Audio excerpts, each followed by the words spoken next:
भारत भूमि पर अनेक साम्राज्यों ने शासन किया और उनमें अनगिनत सूरवीर योद्धाओं से परिपूर्ण सेनाओं ने कई जंग को विजयी बनाया।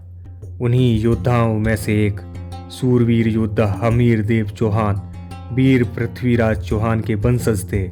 वो अपनी अदम्य वीरता और हठधर्मिता के लिए जाने जाते हैं। अर्थात उन्होंने एक बार जो वचन दे दिया तो वो अपनी अंतिम श्वास तक उस वचन को परिपूर्ण करने में पीछे नहीं हटे।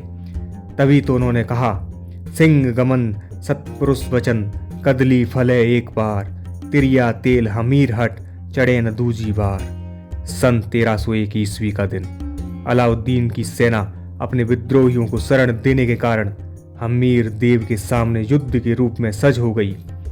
अलाउद्दीन ने अपने विद्रोही सेनापति मीर मोहम्मद शाह को वापस मांगने की बात कही, लेकिन वीर क्षत्रिय राजा हमीर देव ने अपने शरण में आए हुए विद्रोहियों को देने से मना कर दिया।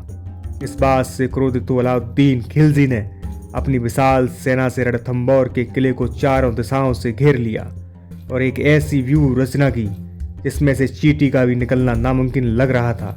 लेकिन वीर क्षत्रिय राजा की वीरता को खिलजी नहीं समझ सका।